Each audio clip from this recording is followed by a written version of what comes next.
Back to my YouTube channel. ഇന്ന് ഒട്ടും പ്രതീക്ഷിക്കാതെ നമ്മളൊന്ന് പുറത്തേക്ക് പോയതായിരുന്നു. നമ്മൾ ഒട്ടും എക്സ്പെക്റ്റ് ചെയ്യാതെ പോയൊരു പരിപാടിയായിരുന്നു ഇത്. വയനാട് ഫെസ്റ്റ്. നമ്മുടെ വയനാട്ടിൽ കാരാപ്പുഴ വെച്ചിട്ടായിരുന്നു ഇത് നടന്നിരുന്നത്. നമ്മൾ ആലുവിന് ഇഞ്ചക്ഷൻ രാവിലെ പോയിട്ട് 5ാം വയസ്സത്തെ ഇഞ്ചക്ഷൻ എല്ലാം എടുത്ത് വീട്ടിലിങ്ങനെ റെസ്റ്റ് ചെയ്തിരിക്കുമായിരുന്നു.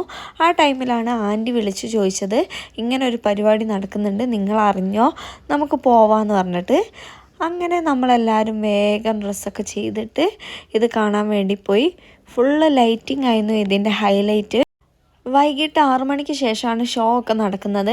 അപ്പം നമുക്ക് ടിക്കറ്റെല്ലാം ഫ്രീ ആണ്. അപ്പം നമ്മളെല്ലാവരും കൂടി അവിടെ എത്തി. ഇവിടെ കാരാപ്പുഴയുള്ള പാർക്ക് ഫുള്ള് ലൈറ്റിംഗ് ആണ്. പിന്നെ അവിടുത്തെ റൈഡുകൾ കാര്യങ്ങളൊക്കെ ഉണ്ട്. റൈഡൊക്കെ ഒരു 8 മണി വരെ ഉള്ളൂ. അത് കഴിഞ്ഞാൽ സ്റ്റോപ്പ് ചെയ്യും തോന്നുന്നു. പിന്നെ നമ്മൾ അവിടെ ഫുള്ളൊന്ന് കറങ്ങി. ഇഞ്ചക്ഷൻ വെച്ചതുകൊണ്ട് തന്നെ വൈകുന്നേരം ആയപ്പോഴത്തേന് ആലുവിന് പനിക്കാൻ തുടങ്ങിയിട്ടുണ്ടായിരുന്നു. പനിയൊക്കെ ആയിട്ട് കൈ അനക്കൊന്നുമില്ല. ആകെ ബുദ്ധിമുട്ടായിട്ടാണ് ഇരിക്കുന്നത്. ഫുള്ള് കരച്ചിലായിരുന്നു. ഇപ്പോൾ ഒക്കെ ഒരു ഓക്കെ ആയിട്ടുള്ളൊരു ടൈമാണ്. പക്ഷേ ഇതിന് ശേഷം നമ്മൾ സ്റ്റേജ് പ്രോഗ്രാംസൊക്കെ തുടങ്ങി. അവിടെ കാണാൻ വേണ്ടി പോയപ്പോൾ ആല് ഫുള്ള് ക്ഷീണിച്ച് ഉറങ്ങി. ഒരുപാട് തരത്തിലുള്ള സ്റ്റേജ് ഷോ കണ്ടിട്ടുണ്ടെങ്കിലും ഇത് ഭയങ്കര വെറൈറ്റി ആയിട്ട് തോന്നി. കാരണം സോങ് സെലക്ഷനും അതുപോലെ തന്നെ അവരെ സ്റ്റേജൊക്കെ സെറ്റായിരുന്നു. അനുമയൊക്കെ ഒരേ വൈബിലായിരുന്നു. ഫുള്ള് തുള്ളി ചാടി ആ സോങ്ങിനനുസരിച്ചിട്ട് അവൾ ഡാൻസ് എല്ലാം ചെയ്ത് സെറ്റായിരുന്നു. ഈ പ്രോഗ്രാം കണ്ടുകൊണ്ടിരുന്നപ്പോൾ ഞങ്ങൾക്കൊന്നും എണീക്കാനേ തോന്നിയിട്ടില്ല.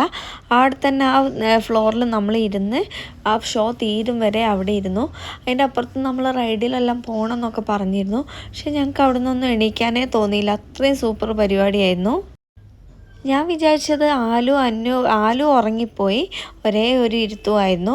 അന്നു പക്ഷേ ഇതൊക്കെ കാണുമ്പോൾ അത്രയ്ക്ക് ഇൻട്രസ്റ്റ് ഉണ്ടാവില്ല. അവൾക്ക് ദേഷ്യം വരും, അവൾ സമ്മതിക്കില്ല ഷോ ഒന്നും കാണാനായിരുന്നു.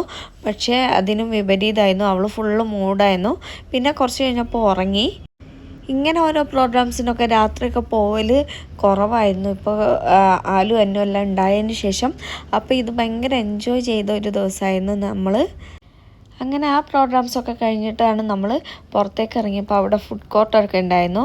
ആലുവിൻ്റെ മുഖം കണ്ടാൽ അറിയില്ല, കൈ നല്ല വേദനയാണെന്ന്. അതിനുശേഷം നമ്മൾ കുറച്ച് അതും ഇതും ചായയും കടിയും എല്ലാം കഴിച്ചു. കോളിഫ്ലവർ ഫ്രൈ ഒക്കെ ഉണ്ടായിരുന്നു. പിന്നെ കുട്ടികൾക്ക് എല്ലാവർക്കും ഇതുപോലെ കോട്ടൺ ക്യാൻഡി വാങ്ങിക്കൊടുത്തു. ഇത് വലിയതായി ഇങ്ങനെ വരുന്ന കാണാൻ ഭയങ്കര രസമുണ്ട്. ഞങ്ങളെല്ലാവരും അവിടെ ഇങ്ങനെ നോക്കി നിൽക്കുമായിരുന്നു. ഇതിങ്ങനെ വലിയതായിട്ട് അത് അന്നുവിൻ്റെ കയ്യിൽ കൊടുത്തപ്പോൾ അവൾക്ക് അത് പിടിക്കാൻ പേടി. അതുപോലെ തന്നെ വായിലിട്ടാൽ അലിഞ്ഞു പോയില്ലേ, അപ്പോൾ വായിലിട്ട് അലിയുമ്പോൾ അവൾക്ക് പേടിയായി പോവുക. പൊതുവേ നമുക്കിവിടെ ഇങ്ങനെ വന്നിരിക്കാൻ, പകലാണെങ്കിൽ പോലും കാരാപ്പുഴ വന്നിരിക്കാൻ നല്ല രസമല്ലേ. മക്കൾക്ക് പാർക്കും ഉണ്ട്, പിന്നെ ഒരുപാട് ഏരിയ ഉള്ളതുകൊണ്ട് നമുക്കിങ്ങനെ ഒരുപാട് നേരം സ്പെൻഡ് ചെയ്യാൻ നല്ല രസമാണ്. പക്ഷേ ഈ രാത്രിയും കൂടി ആയപ്പോൾ ഞങ്ങൾക്ക് ഭയങ്കര ഇഷ്ടമായി. എല്ലാം അടിപൊളിയായിരുന്നു. പക്ഷേ ഇതിൽ ഒരു വിഷമം ഉണ്ടായത് എന്താ വെച്ചാൽ ആലുവിനൊന്നും അങ്ങ് എൻജോയ് ചെയ്യാൻ പറ്റിയില്ല. കാരണം അവൾക്ക് പനിയായിട്ട് ഒന്നിനും കഴിയുന്നുണ്ടായിരുന്നില്ല. അവൾ ഫുള്ള് ഡള്ളായിരുന്നു. അപ്പം ഞങ്ങൾക്കും വിഷമമായി. ലാസ്റ്റ് അമ്മച്ചി അവളെ എടുത്തിട്ടാണ് നടക്കുന്നത്. ഈ പ്രോഗ്രാംസ് എന്തായാലും മക്കളെ കൊണ്ടുവന്നാൽ അവർക്ക് ഭയങ്കര ഇഷ്ടമാവും. അപ്പം നമ്മുടെ ഈ വീഡിയോ ഇത്രയേ ഉള്ളൂ. എല്ലാവർക്കും ഇഷ്ടമായെങ്കിൽ ലൈക്ക് ചെയ്യണം, ഷെയർ ചെയ്യണം, സബ്സ്ക്രൈബ് ചെയ്യണം. അപ്പം വേറൊരു വീഡിയോ ആയിട്ട് നാളെ കാണാം. Bye bye.